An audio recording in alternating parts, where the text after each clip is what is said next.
مدینہ اس وقت ایک عجیب سی سکون میں تھا۔ گلیاں خالی، دروازے بند، لیکن اس خاموشی کے پیچھے ایک بے چینی چھپی ہوئی تھی۔ حضرت فاطمہ رضی اللہ عنہ نے اپنی تہجد کی نماز مکمل کی، سجدے سے سر اٹھایا، ہاتھ اٹھا کر دعا کی۔ دل میں ایک عجیب سا خوف اور غربت کا احساس تھا۔ دور پہاڑوں کی طرف سے ایک شیر کی دہاڑ سنائی دی۔ یوزولی شیر کی آواز لوگوں کو فیملیئر لگتی تھی، لیکن اس دفعہ وہ دہاڑ کچھ زیادہ ہی سخت اور کھردری تھی۔ حضرت فاطمہ رضی اللہ عنہا آسمان کی طرف دیکھا اور سوچا، کیا کوئی پریشانی آنے والی ہے؟ مدینہ کے قریب جنگل میں ایک بیچاری وڈو عورت رہتی تھی۔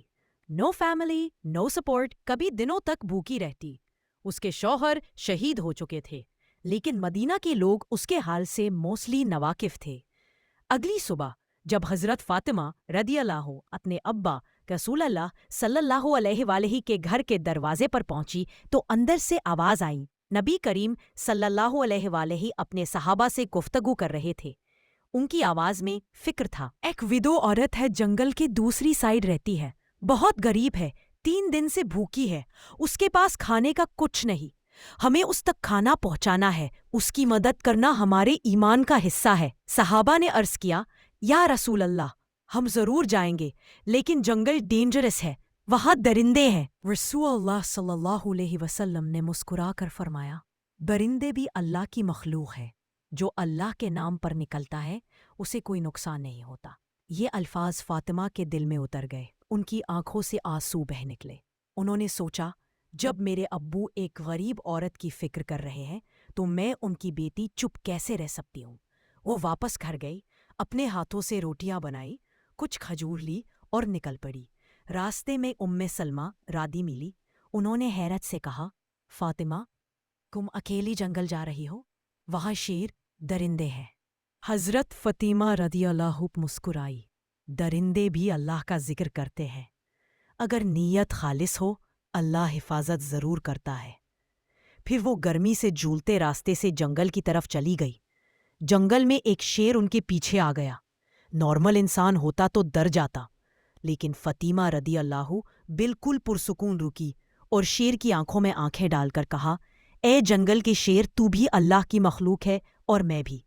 اللہ نے تجھے قدرت دی ہے، مجھے ارادہ دیا ہے۔ میں ایک بھوکی عورت کو کھانا دینے جا رہی ہوں، میرے راستے میں مت آ، اگر ممکن ہو تو میری حفاظت کر۔ سبحان اللہ! شیر رک گیا، سر جھکا کر ان کے قدم کے پاس بیٹھ گیا، اور پھر شیر کی زبان اللہ کے حکم سے بول اٹھی، السلام علیکی یا فاطمہ، جنت کی سردار، میرا سلام رسول اللہ صلی اللہ علیہ وسلم تک بھی پہنچانا۔ میں تمہیں نقصان دینے نہیں آیا، بلکہ حفاظت کے لیے آیا ہوں۔ وہ شیر ان کے ساتھ ساتھ چلتا رہا اور فاطمہ رازی کو ودو عورت کے گھر تک لے گیا۔ جب عورت نے فاطمہ رازی کو دیکھا اور کھانا دیکھا تو رونے لگی۔ مجھے پتا تھا میرا رب مجھے اکیلا نہیں چھوڑے گا۔ فاطمہ رازی نے اسے تسلی دی، کوئی شان نہیں دکھائی، اور واپس نکل گئی۔ جنگل کے کنارے تک شیر ان کے ساتھ رہا، پھر سر جھکا کر الوداع کہا اور جنگل کی طرف لوٹ گیا۔ اس واقعے کو دیکھ کر ایک شیپرڈ چرواہا بھی حیران رہ گیا۔ اس نے دیکھا شیر ایک عورت کے ساتھ چل رہا ہے، مگر نقصان نہیں پہنچا رہا، بلکہ گارڈ کی طرح چل رہا ہے۔ بعد میں اسی چرواہا کو شیر نے دعوت اسلام دی اور کہا،